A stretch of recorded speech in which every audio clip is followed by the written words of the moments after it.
Olá pessoal, eu sou o professor Miguel Leitão e essa é a segunda aula de anatomia do sistema respiratório humano, com ênfase nas vias aéreas inferiores. Vamos recapitular o conceito de sistema respiratório.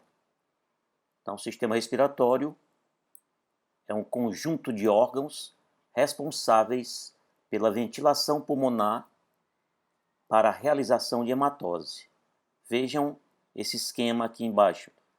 Então, a finalidade básica do sistema respiratório é conduzir o ar ambiental, o ar do meio ambiente, em direção ao interior dos pulmões, onde se encontram os alvéolos pulmonares. Tá? E também levar de volta esse ar para o ambiente externo. Isso se chama ventilação pulmonar. Agora, qual é a finalidade disso, da ventilação pulmonar? É promover a hematose, onde a hematose significa o quê? A passagem do gás oxigênio, né, do interior dos alvéolos, né, do ar que se encontra no interior dos alvéolos para dentro do sangue, e a passagem de gás carbônico no sentido inverso, do interior do sangue para dentro do ar que está nos alvéolos. Tá? Então, nesse fenômeno denominado hematose, que é o fenômeno fundamental, finalidade principal do sistema respiratório, ele tem como consequência transformar sangue venoso em sangue arterial. Bom, relembrando aqui os componentes do sistema respiratório, nós podemos dividi-los em duas grandes partes: vias aéreas superiores, vias aéreas inferiores.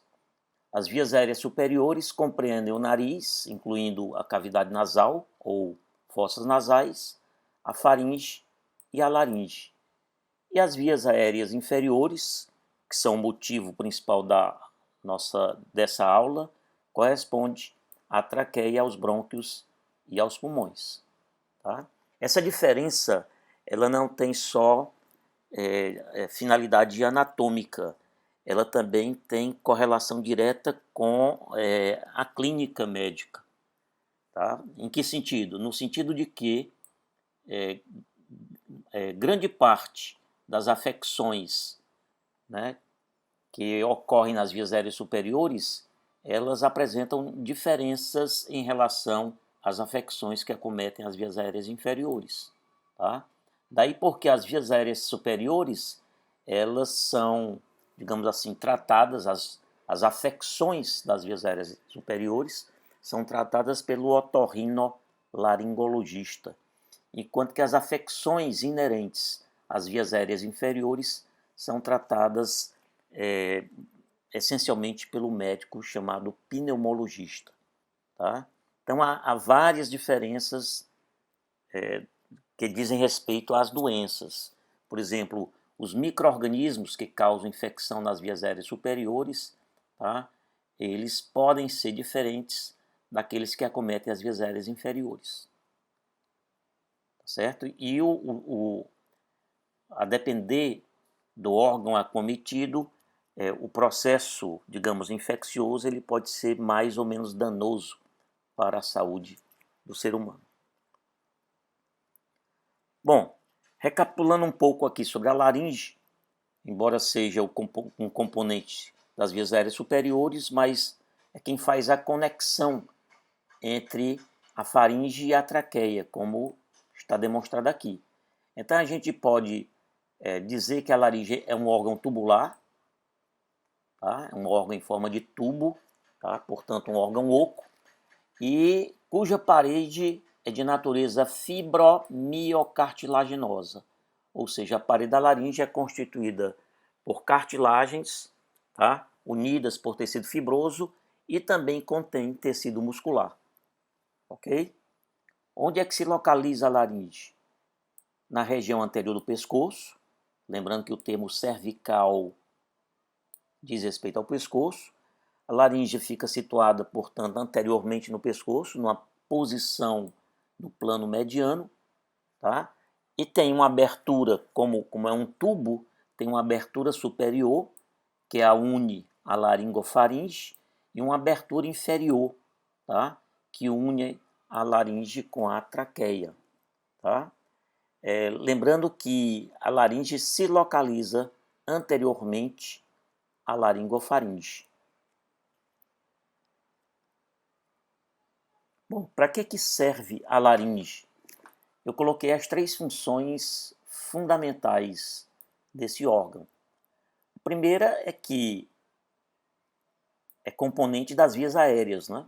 Então permite conduzir o ar da laringofaringe para a traqueia. E, claro, em ambos os sentidos. Mas a laringe também tem grande importância, uma vez que nela se localizam as cordas vocais. Quer dizer, o processo de emissão dos fonemas, tá, em grande monta, é função da laringe. Óbvio, não exclusivamente dela, vários outros órgãos e estruturas participam desse processo. Mas ela é fundamental, tá, na formação dos fonemas, na emissão dos fonemas. Uma terceira função da laringe é a função esfincteriana, tá? Quer dizer, bloquear a passagem do ar, tá? Pelo menos por alguns momentos, com o propósito de aumentar a pressão intratorácica. Tá?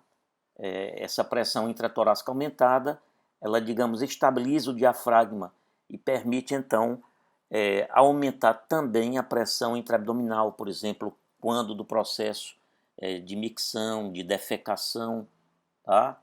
Durante o parto, né, para poder expulsar o bebê. Então, nesse momento, a função esfinctérica da laringe é requisitada. Aqui relembrando, tá, lembrando sempre que o esqueleto da laringe é de natureza essencialmente fibrocartilaginosa, com predomínio das cartilagens. E as principais cartilagens são essas que nós colocamos aqui.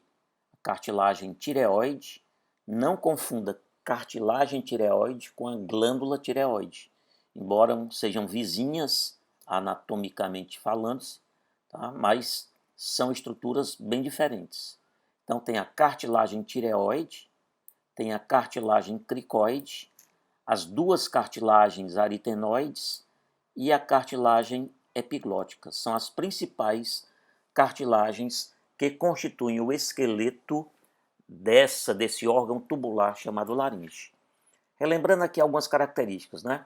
A cartilagem tireoide, ela tem o formato de um escudo aberto, tá, posteriormente, quer dizer, fechada anteriormente e aberta, né, na sua porção posterior. Tá?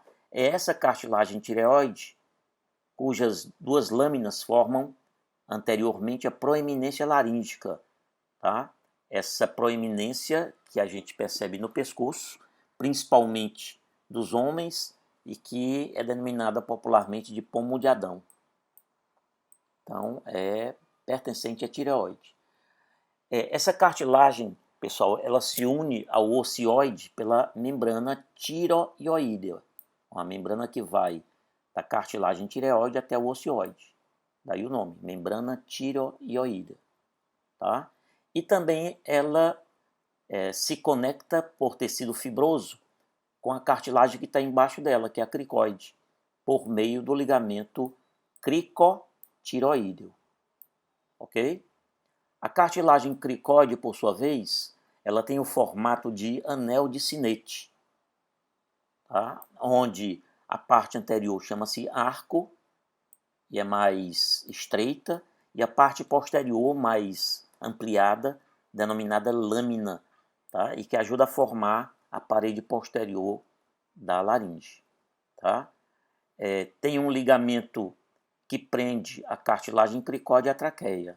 O nome é óbvio, ligamento de cricoide traqueal. Tá? As cartilagens aritenoides, pessoal, elas são cartilagens menores, mas que são fundamentais, tá?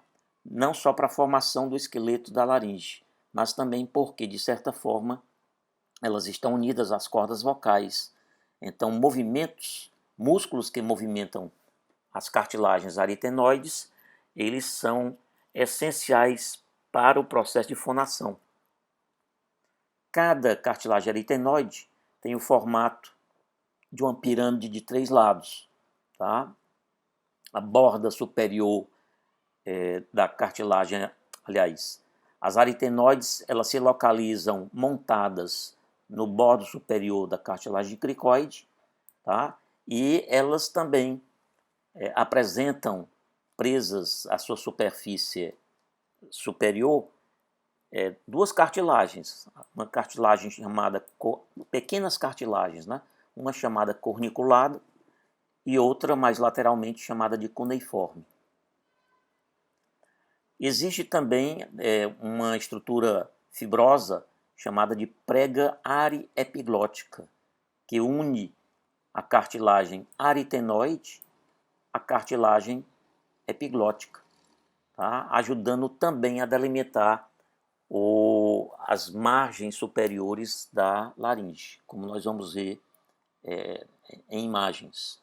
Bom, enquanto a cartilagem epiglótica, essa cartilagem forma o esqueleto da estrutura chamada epiglote. A epiglote tem o formato aproximado de uma folha localizada por trás da língua, tá? Por trás da porção posterior da língua.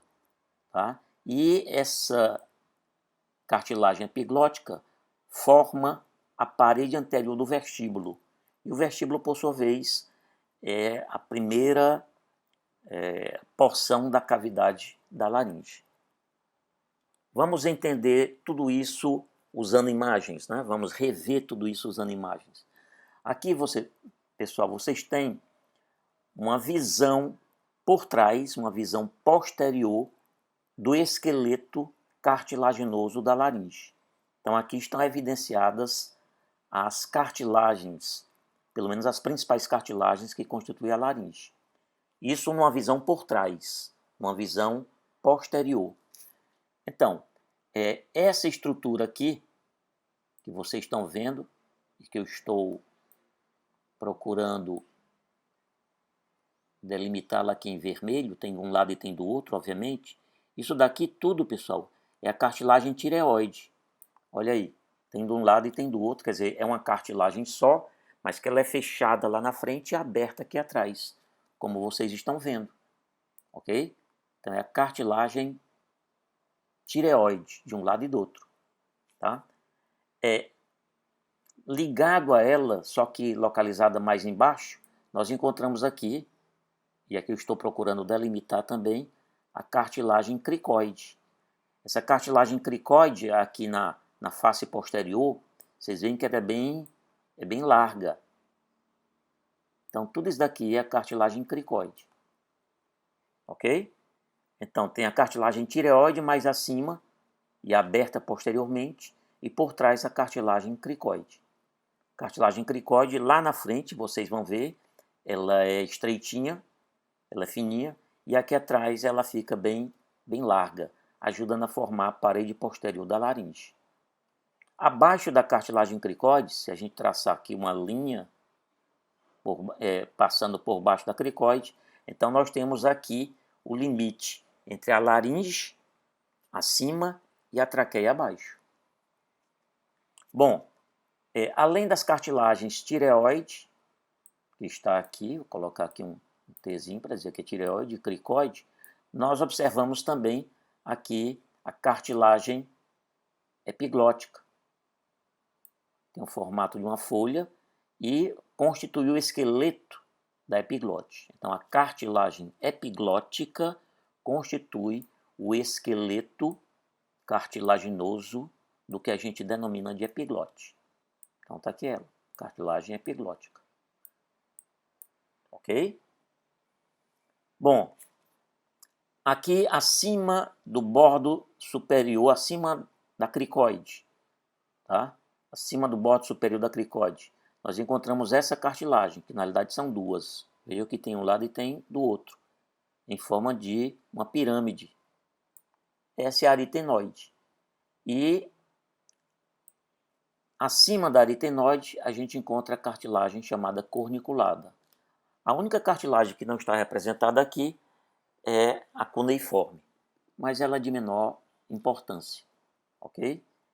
Bom, e aqui são ligamentos, estruturas fibrosas. Olha só, aqui um ligamento unindo a aritenoide com a cricoide. Aqui um ligamento formando a prega entre a aritenoide e a epiglote, tá?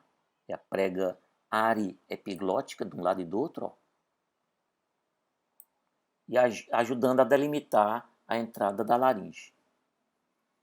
Aqui embaixo são os anéis cartilaginosos da traqueia. A gente vê já que esses anéis, eles não são completos.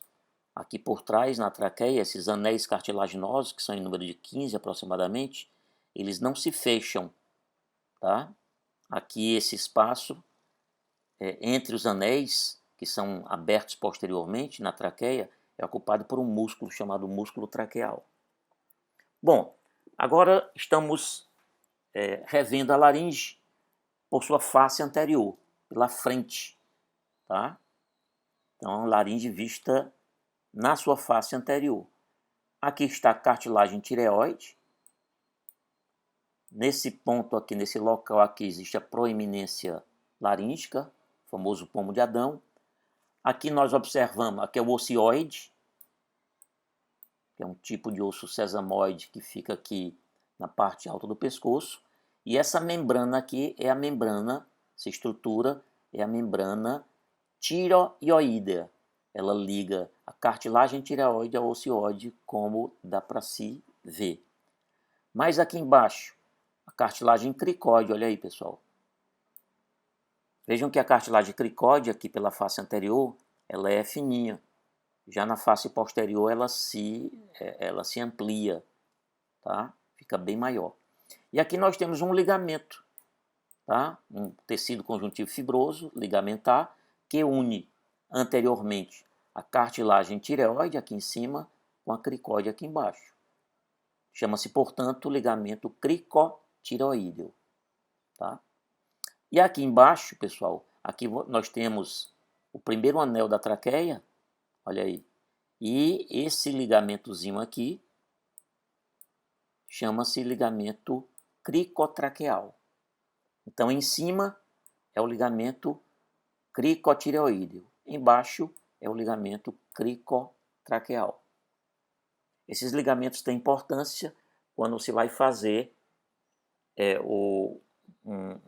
uma ferida, vai se provocar uma ferida para abrir a traqueia, né?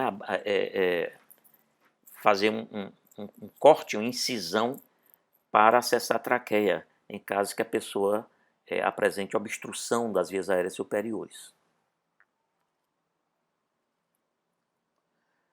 Muito bem, relembrando ainda um pouco acerca da laringe, a cavidade da laringe, pessoal, desse tubo fibromiocartilaginoso chamado laringe, cada parte da cavidade tem um nome. Primeiro que a abertura superior da laringe é denominada de ádito, tá? É o limite entre a laringofaringe e a cavidade da laringe. Do ádito até as pregas chamadas vestibulares, então esse espaço dentro da laringe chama-se vestíbulo. Tem também um espaçozinho entre as pregas vestibulares e as pregas vocais, ou cordas vocais, como alguns chamam. Esse espaço, essa cavidade entre as pregas vestibulares e as pregas vocais é chamada de ventrículo da laringe. E por último, abaixo das pregas vocais, até chegar no limite com a traqueia, a gente chama essa região de região infraglótica. Alguns autores também chamam de subglótica. Alguém perguntaria, professor, e o que se chama glote? Esse termo glote, pessoal, se refere a duas coisas. Refere-se às pregas vocais, ou cordas vocais verdadeiras, e ao espaço que existe entre essas pregas, chamado de rima da glote. Então a glote inclui as pregas vocais e o espaço entre elas, por onde passa o ar entrando e saindo dos pulmões. É bom lembrar que a laringe, ela além de cartilagem, além de tecido fibroso, ligamentar, ela também tem músculos. E esses músculos são vários, né, e eles têm essencialmente três funções. A primeira grande função é evitar que alimentos, sejam líquidos, sejam sólidos, penetrem na laringe. Então, alguns músculos da laringe, eles reduzem os diâmetros do ádito da laringe com o propósito, né, de evitar ou diminuir o risco, né, da entrada de alimentos no interior da laringe. Tá? As duas outras funções desses músculos são mover as cordas vocais. Isso tem importância tanto no processo respiratório, passagem do ar, como também no mecanismo da fonação. Bom, estamos novamente vendo a laringe por trás, uma visão dorsal da laringe. Tá? Diferentemente da anterior, na visão dorsal anterior que nós havíamos mostrado, a gente mostrou as cartilagens da laringe. Aqui não, então a laringe completa. Tá? E aqui a faringe foi aberta, uma vez que a faringe fica por trás da laringe. Acima, mas também por trás. E de certa forma também lateralmente. Então, nessa visão posterior, nós temos aqui a língua, olha só, ok? Todo esse tubo que vocês estão vendo aqui, que eu vou delimitar agora, é a laringe. Eu estou delimitando aqui.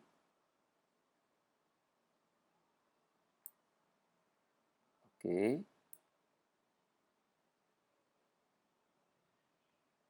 Então, tudo isso aqui é laringe. Tá certo?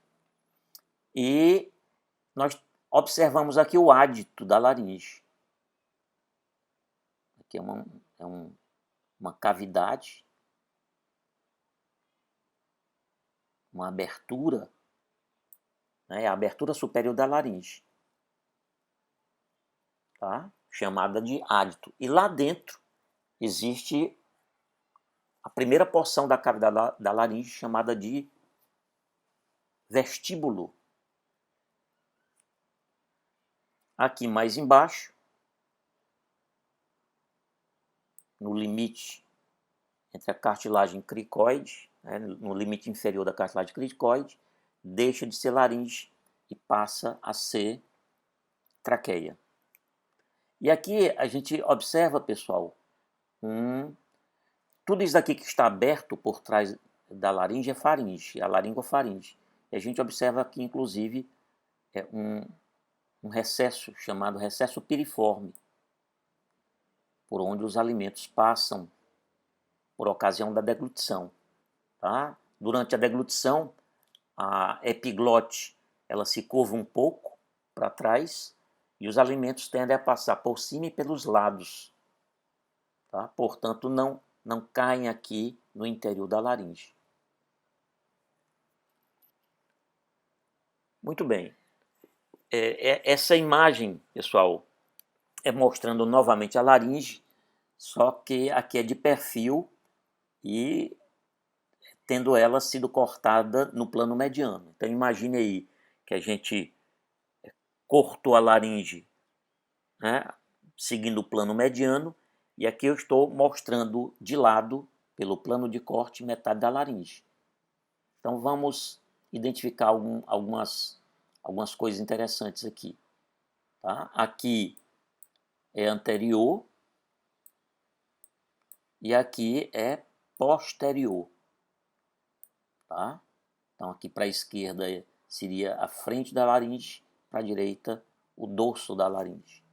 Então, pessoal, vamos mostrar aqui para vocês Olha, toda essa região aqui que eu estou colocando em vermelho corresponde ao ádito, tá? Aquela cavidade, aquela abertura, melhor dizendo, que une a laringe, que está aqui, com a laringofaringe, que está aqui por trás. Laringofaringe. Ok? Então, aqui é o ádito da laringe. E lá embaixo, estou tentando delimitar aqui, ó. Aqui é cartilagem cricoide. Aqui é a lâmina da cartilagem cricoide, localizada posteriormente. E aqui é o arco da cartilagem cricoide. Então C também, para dizer que pertence à mesma cartilagem. Então, abaixo da cartilagem cricoide é traqueia. Então, aqui já é traqueia.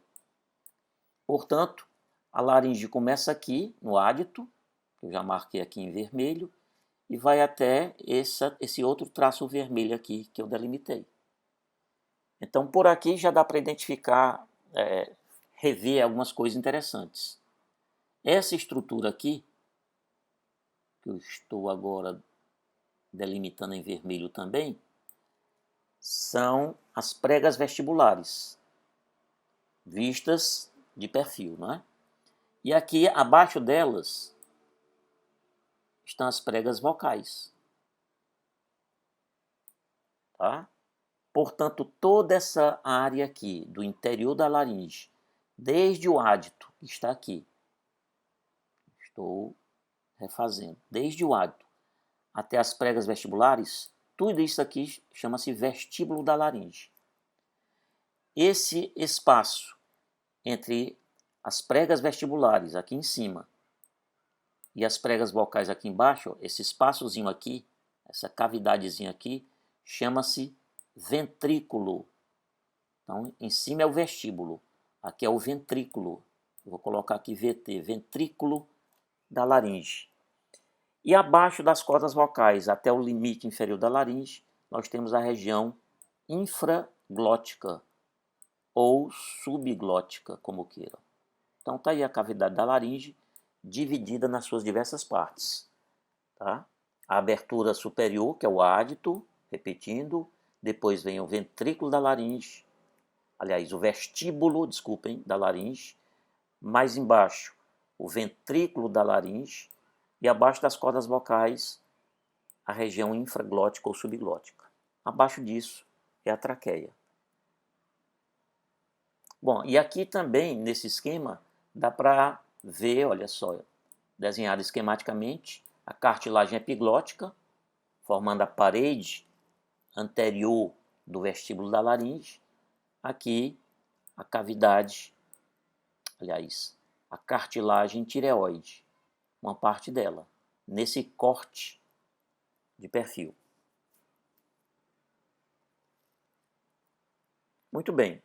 Essa imagem aqui é que o otorrinolaringologista vê quando ele faz um exame chamado laringoscopia. Vocês estão vendo aí a laringe, pessoal, tá? De cima para baixo. Aqui é a epiglote, tá? Aqui você tem essa elevaçãozinha onde está a cartilagem corniculada, de um lado e do outro, que por sua vez fica sentada, fica acima da cartilagem aritenoide, de um lado e do outro. Aqui é o local onde é para ficar a cartilagem cuneiforme, também de um lado e do outro. E essas duas cartilagenzinhas, elas ficam montadas sobre as aritenoides. Aqui você tem, estou delimitando o ádito da laringe, cavidade superior. Então é o ádito da laringe. E nessa visão de cima para baixo, você está vendo o interior da laringe. Então, vestíbulo, aqui são é o limite medial das pregas vestibulares, ó, essa marquinha aqui mostra, tá?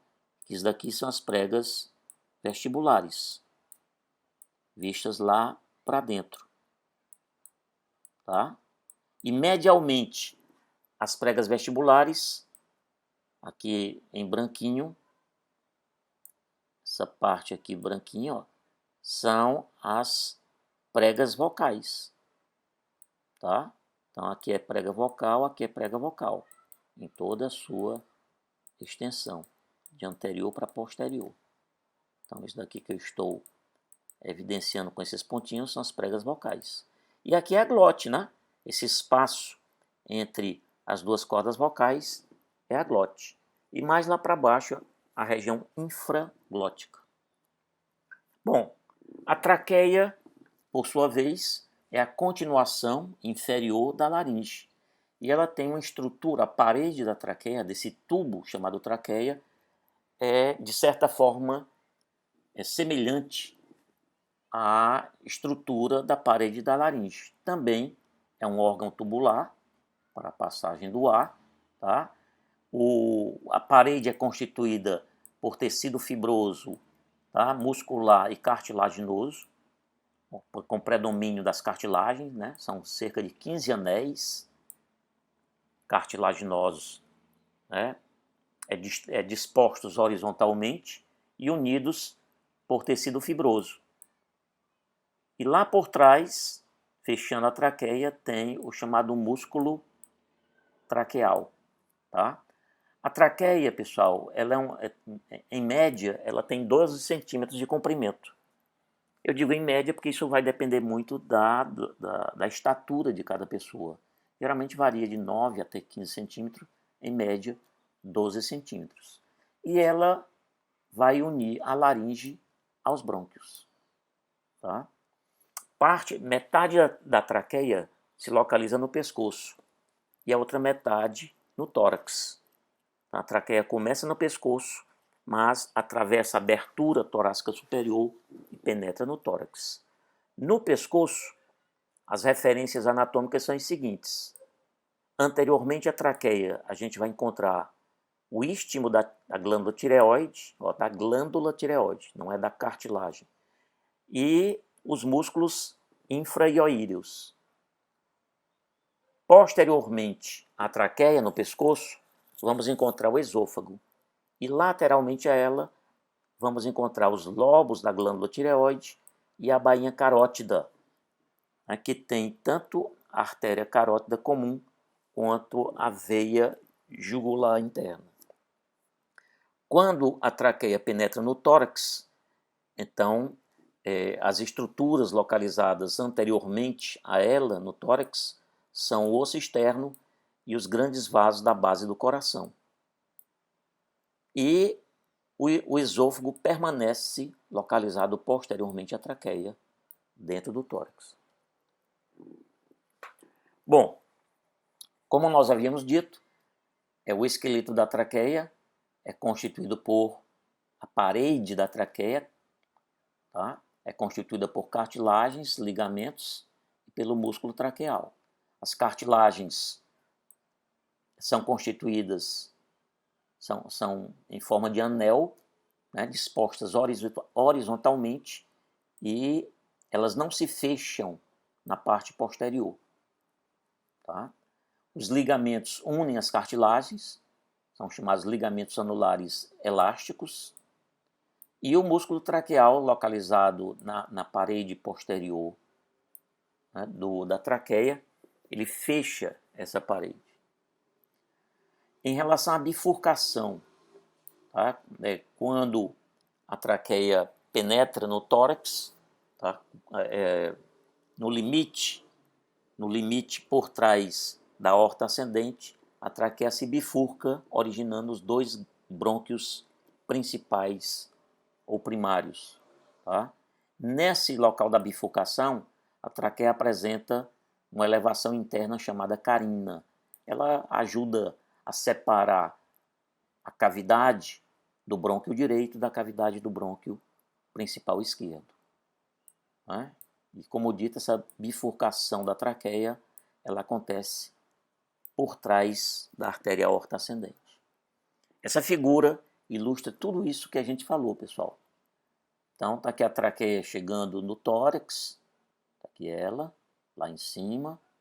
Por trás da traqueia, olha só, o esôfago. Aqui é uma visão de frente, né? E a traqueia desce, ela vem descendo, passando aqui por trás dos grandes vasos da base, tá?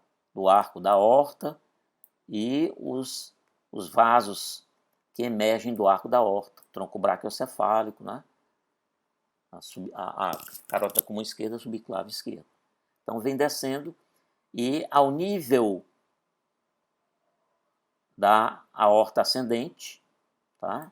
Essa parte aqui é a aorta ascendente, ao nível aproximadamente da aorta ascendente, por trás dela, a traqueia se bifurca, originando os dois brônquios principais. O brônquio principal direito, que é esse aqui, e o brônquio principal esquerdo, que é esse outro aqui. Muito bem. Em relação aos brônquios principais, olha só detalhes importantes. E eu vou já informar por que são importantes. Aqui nós observamos a traqueia. Nesse ponto aqui, onde se dá a bifurcação, tem uma cartilagemzinha chamada carina por dentro, para separar o brônquio direito, está aqui ele. Aqui é o brônquio direito. Tá? Aqui é o início do brônquio direito. E aqui o início do brônquio esquerdo. Detalhes anatômicos importantes. Geralmente o brônquio direito, como vocês estão vendo na própria figura, ele é mais calibroso do que o esquerdo. Outra diferença, o ângulo formado entre o brônquio direito e a traqueia é um ângulo bem agudo, de cerca de 25 graus. Já o brônquio esquerdo, ele é mais horizontalizado, tá? E bem maior. Tá? O ângulo que forma com a traqueia é em torno de 45 graus. O brônquio direito mede cerca de 2,5 cm e o esquerdo, como vocês estão vendo aqui, ó, a diferença, ele mede cerca de 5 centímetros. Por que esses dados têm grande importância clínica? Porque quando uma pessoa aspira, quando cai um corpo estranho na laringe e desce pela traqueia, na maioria absoluta das vezes, esse corpo estranho cai no brônquio direito. Tá? Por que no brônquio direito? Porque ele é uma espécie de continuação quase que reta da traqueia, além de ser mais calibroso. Tá? Então, se o otorrino, endoscopista, etc., vai procurar um corpo estranho na árvore respiratória, então ele primeiro vai pesquisar no brônquio principal direito, porque é o mais provável de que nele chegue o corpo estranho. Bom, pessoal, aí você tem uma visão mostrando a raiz, o hilo pulmonar. Relembrando, o que é hilo de um órgão? Hilo é o local do órgão por onde entram e saem estruturas, como vasos sanguíneos, nervos, né, vasos linfáticos, linfonodos, etc. Tá? Então, aqui está sendo mostrado, tá, o hilo do pulmão esquerdo, esse daqui é o pulmão esquerdo, e aqui sendo mostrado o hilo do pulmão direito. Ok? Bom, você pergunta, professor, por que você sabe que esse daqui é o pulmão direito, esse outro é o esquerdo? Tem vários sinais anatômicos que permitem deduzir isso. O primeiro é quanto ao número de fissuras. O pulmão é dividido em lobos, por sulcos bem profundos.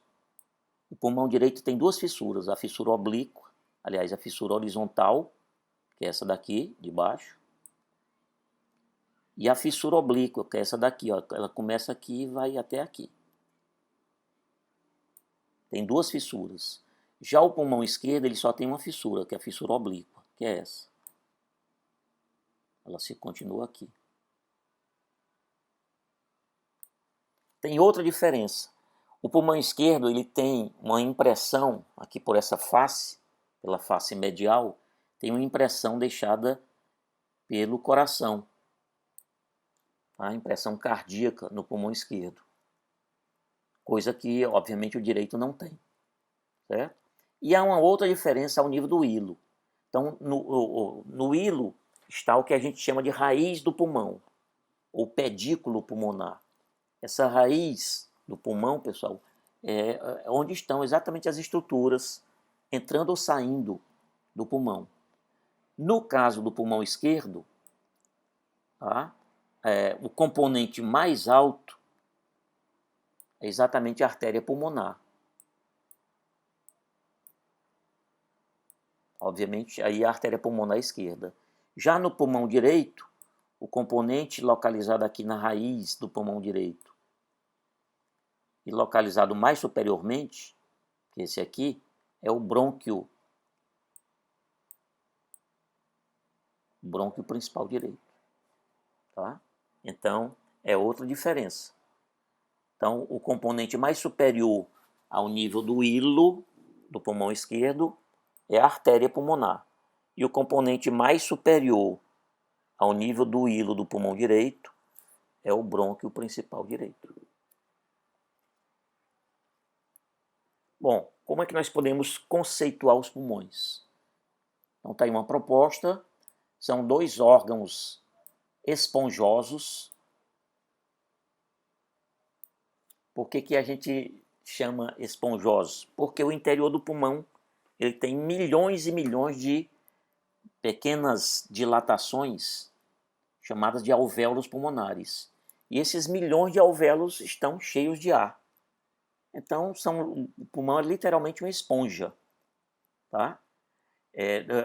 Só para provar isso, um cirurgião, se ele necessita abordar a cavidade torácica, tá? E se necessita reduzir o tamanho do pulmão, ele pode, claro que não pode fazer isso com os dois pulmões simultaneamente, mas com um deles é possível fazer isso.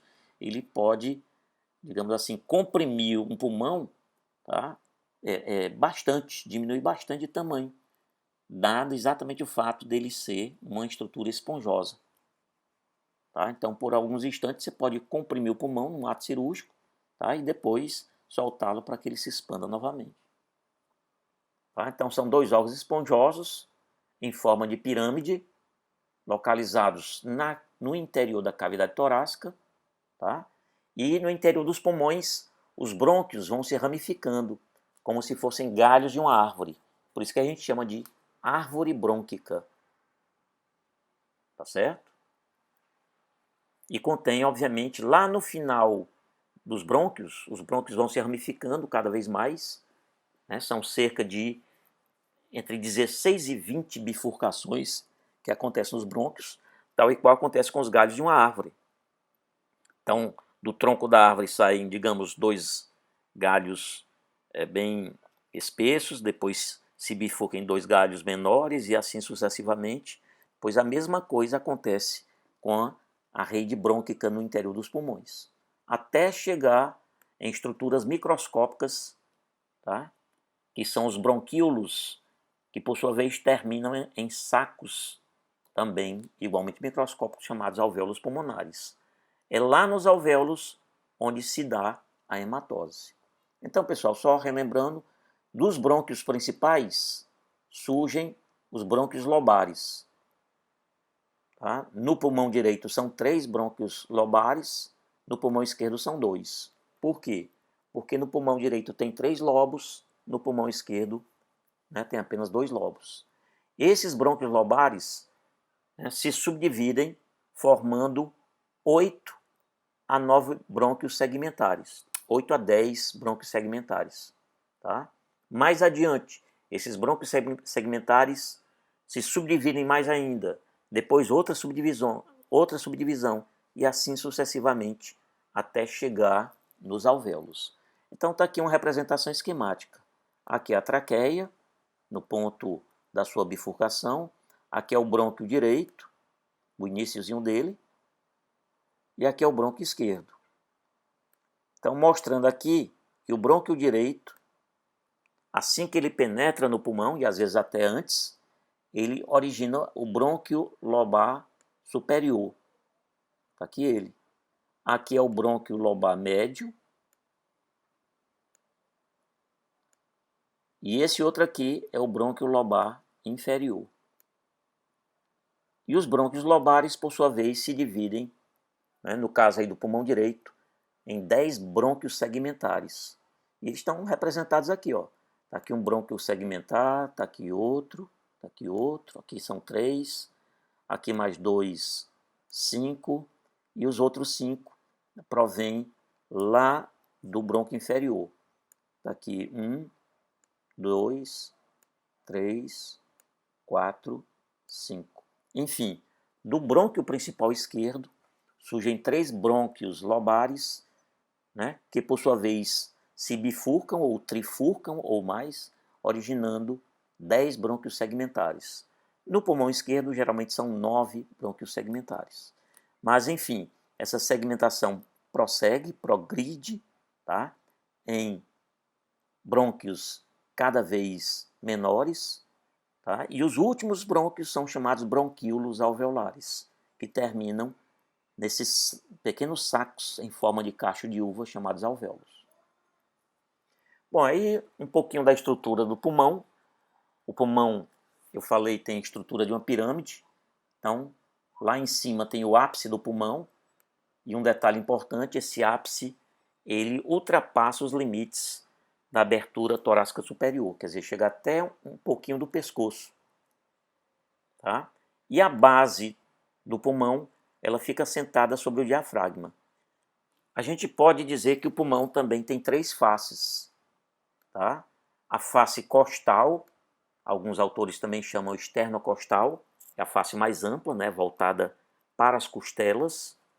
Tem a face inferior, que corresponde exatamente à base, né, também chamada de face diafragmática, porque está sentada, voltada e sentada sobre o músculo diafragma. E a face em que um pulmão se volta para o outro, é a chamada face medial. Ok? Voltada para o plano, né, mediano.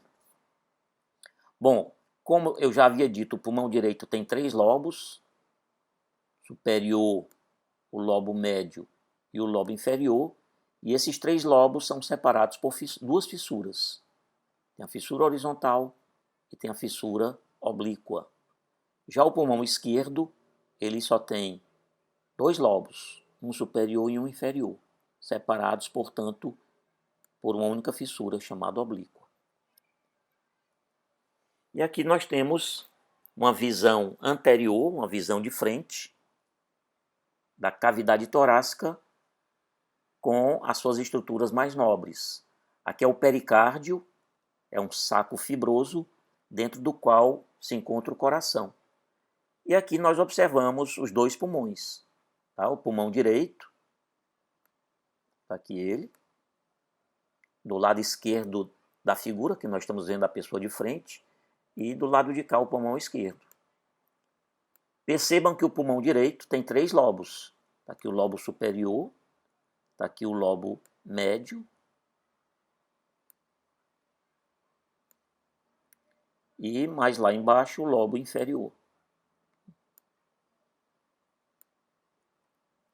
Fissura horizontal e aqui a fissura oblíqua. Ok? Aqui no pulmão esquerdo, a gente observa somente a fissura oblíqua. Portanto, lobo superior, lobo inferior. O lobo superior, ele, aqui embaixo, ele emite uma estrutura fininha, aproximadamente pontiaguda, chamada de língula. Esse daqui é a língula, tem um formato aproximado de uma língua, né? É a língula do lobo superior do pulmão esquerdo. Língula.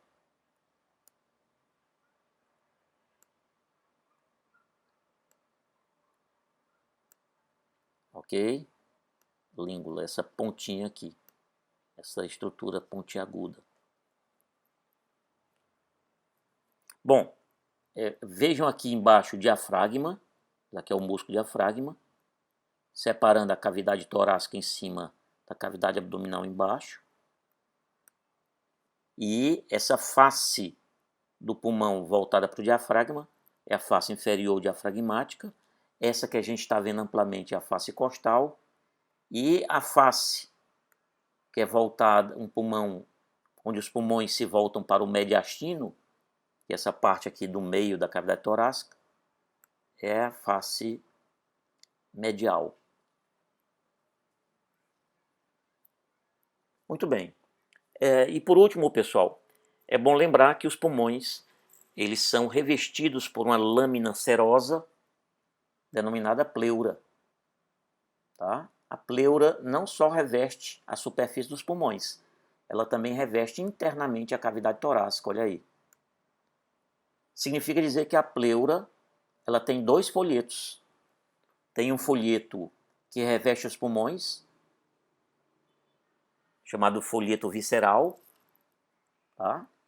E tem o folheto parietal, que reveste a parede da cavidade torácica por dentro. Lembrando que esses dois folhetos são contínuos. Então, a pleura visceral ela reveste quase todo o pulmão.